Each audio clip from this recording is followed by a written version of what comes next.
So Australia just announced their squad for the first test against Pakistan, and in all honesty, the squad was exactly as most expected. The only potential surprise was the inclusion of WA quick Lance Morris over Michael Neser, but overall, the Australian selectors elected to play it safe for the Perth test. One avenue of discussion has dominated the conversation in the cricket community leading into this summer, that being of course the debate surrounding the end of David Warner's career. During the Ashes, Warner stated that the third test at the SCG would be his last in test cricket. In doing so, he sort of locked himself in for the opening two tests of the series, much to the dismay of many in the public. This includes greats of the game, commentators, and even former teammates of Warner. Despite where you stand on the David Warner issue, one thing is for certain. Unless he gets injured, he will be playing all three tests against the touring Pakistanis. However, following the SCG test, a new opener is going to be needed to fill the spot that Warner has filled for over a decade in Test cricket. Now, despite his struggles within the Test arena in recent years, there is no doubt that Warner has had a great career and a profound impact on the Test team. Over 8,000 Test runs with 2,500s is only part of his contribution, with his attitude, confidence, and aggressive batting style playing a large role in Australian Test victories, especially during his peak between 2013 and 2017. Finding a long-term replacement for Warner isn't going to be easy, because out of all the players looking to fill the void, there isn't an obvious option or player next in line.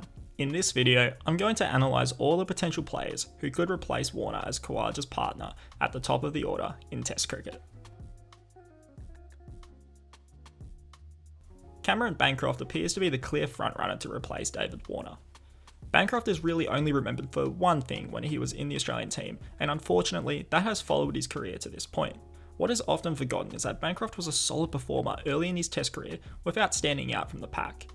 He had 3 50s in Test cricket, and despite missing the final test of that ill-fated South Africa tour, he actually topped the run scorers for Australia in that series. He of course returned to Test cricket in 2019, however he struggled against the swinging ball against England's bowlers. Despite this, he has been the leading player in the Sheffield Shield in the last few years. This season he has scored more runs than any other player, with 512 at an average of 56, including 200s and 350s. His technique is solid and has improved his approach against the swinging ball, which saw him caught behind often in his Test career. The main issue behind the selection of Bancroft is his style. Although a right-hand-left-hand combination with Khawaja could suit nicely, the risk that is run is the fact that both players enjoy occupying the crease for long periods of time at a low strike rate. In fact, of all the players to score over 300 runs in the Shield this season, Bancroft has done it at the lowest strike rate of the lot. Could it potentially put pressure on the players below if Khawaja and Bancroft are both striking at low rates? Potentially, but overall, I believe the runs Bancroft has put on the board should be enough to see him firmly in the conversation to replace Warner. Matt Renshaw has been a player Australian selectors have wanted in the team for some time. He didn't explode out of the gates in Test cricket. In fact, it was more of a slow trudge, as his style that prioritised wicket preservation saw him nicknamed the Turtle. Despite this, at the age of just 21, he scored 184 against Pakistan at the SCG. To this day, his only Test century. After decent tours of India and Bangladesh, he was cruelly dropped ahead of the 2017 Ashes after some poor performances at domestic level. For years after, it has merely been setback after setback. He was recalled for one test against South Africa in 2018, which failed miserably, and then was set to play against Pakistan later that year in the UAE, but unfortunately suffered an injury in a warm-up game. He then came back into the Test team last year against South Africa briefly, and barely got a chance, before failing miserably in India for 2 tests. Despite this, selectors seem to feel that Renshaw has the temperament and style to make it at Test level, and thus continue to try and make it work. And Renshaw's game has improved massively since his debut in Test cricket. While still occupying the crease, he now punishes more of the bad balls and all-round is a player who can access both sides of the wicket. Renshaw has had mixed success in the Shield this year. He currently sits 10th in the run scorers list with 348 runs at an average of 32. He has hit 1 century this season to go with 2 50s, but had a relatively poor last outing against Western Australia. If selectors do go with Renshaw, it will be more out of potential than anything. They know he has what it takes to succeed at Test level despite his mixed form. However, whether he will be afforded the opportunity is still unknown. Speaking of unfulfilled potential, let's look into Marcus Harris. Debuting during the sandpaper era, Harris immediately impressed. He was by far Australia's best bat in the 2018 series against India, with his cuts and drives oh so satisfying to watch. When Harris is batting well, he seems so hard to bowl to, and in past Shield seasons he has carved up opposition teams. However, there is also the other risk with Harris that is simply the fact that he often throws his wicket away in unnecessary fashion. There are examples of this littered across his Test career.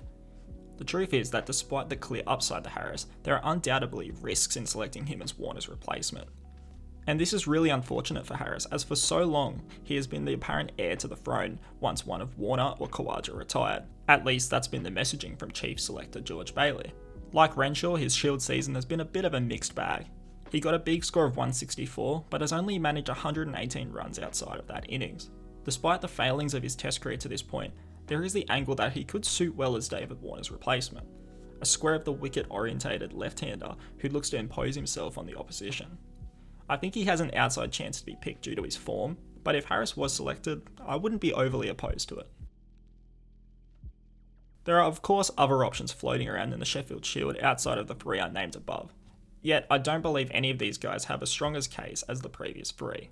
Caleb Jewell of Tasmania is a similar player to David Warner, who had a great season last year, however he struggled this time around, averaging just 15. Sam Whiteman has been touted as an opener for Australia for what seems like years now. He is an elegant left-hander with a cool head on his shoulders and also a great wicketkeeper. He has scored 331 runs this season at an average of 36 and is definitely someone who could get an opportunity in the future. Joe Burns is genuinely one of my favourite players of all time. Seriously. When he came into the Test team, he was one of my favourite players to watch bat, and this year he has batted extremely well, sitting at 5th in the batting standings with 437 runs at an average of 43. However, despite this, I can't get the images of Bumrah and Yadav nicking him off with ease out of my head. Sadly, his Test career is done. Henry Hunt is another player to watch out for in the Shield. Despite struggling so far this year, I think he has had a good start to his career. I also think that Tasmania's Charlie Wakeham is a really good player. He bats at 3 currently, but I think he would be a great opener if he was given the chance. He sits at 4th currently in the run scorers list. The other alternative for selectors is to promote someone currently within the Australian setup to open. This is a risky option as it may mess with the balance of the team and potentially unsettle players by moving them around the order. Despite this, a few names have been thrown around in the media as potential candidates to take on Warner's role at the top.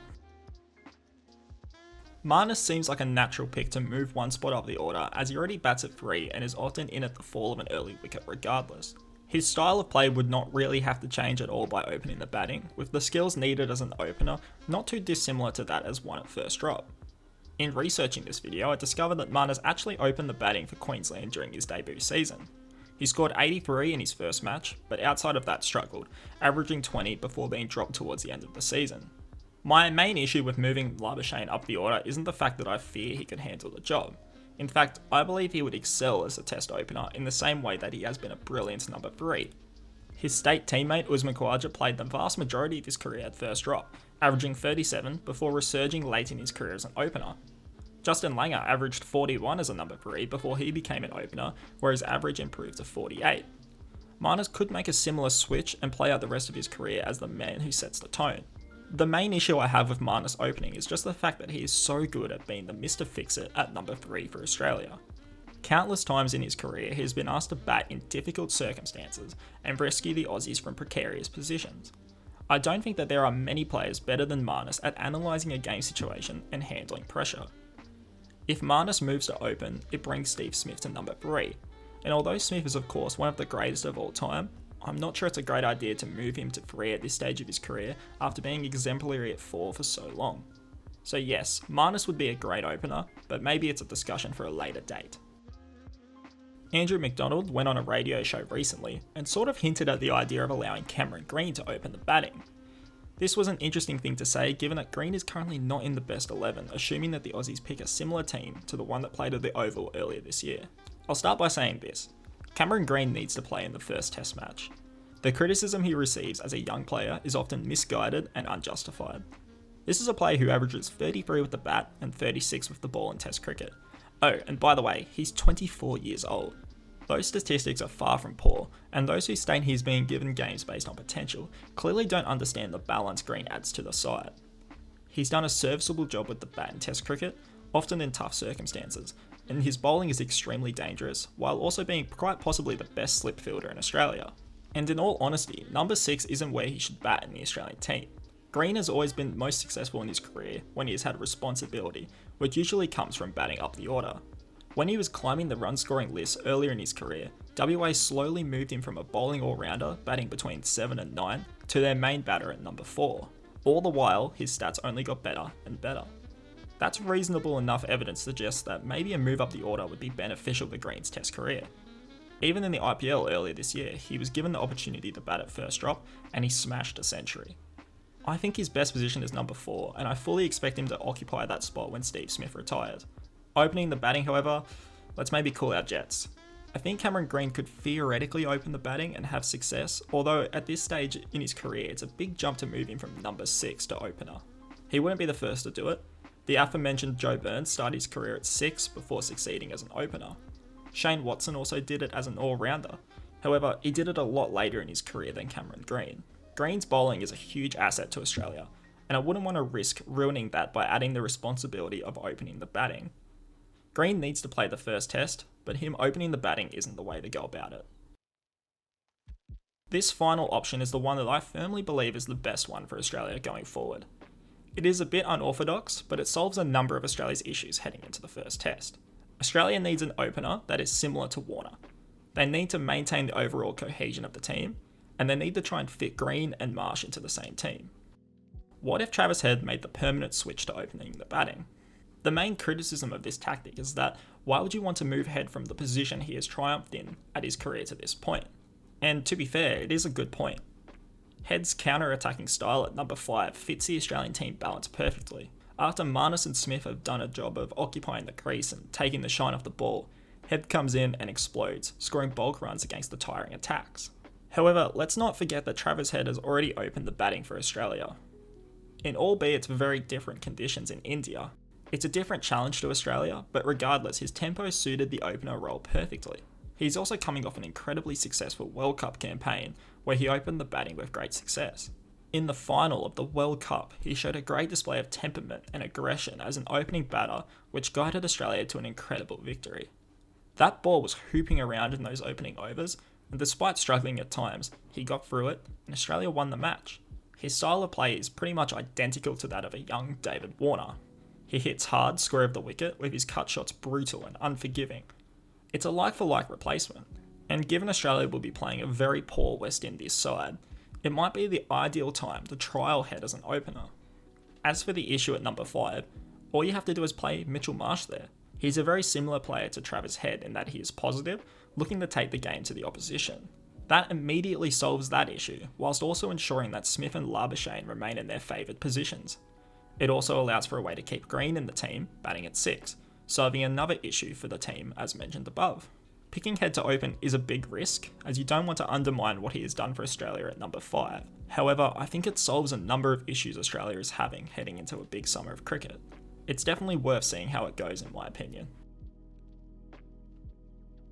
It's a popular trope at the moment to poke fun at David Warner's downward spiral late in his career. Starting with broad success against him in 2019, it has never really felt like Warner has had the cricketing public's full faith when he has opened the batting. Yet, despite this, he has scored a double as well as a triple century in this period. When he had his year off for the Sandpaper saga, we all saw why he was so important to this team, as Australia scrambled together 4 different opening combinations in 8 tests to try and replicate his impact. David Warner is the 7th highest run scorer in Australia's history, and trails only Matthew Hayden in terms of openers. Replacing him is not the easy feat many are expecting it to be. Whether the Australian selectors choose to go with a returning face or someone more familiar, there is no doubt that they will be nervously waiting to see how the player, given the opportunity, goes in the first test against the West Indies.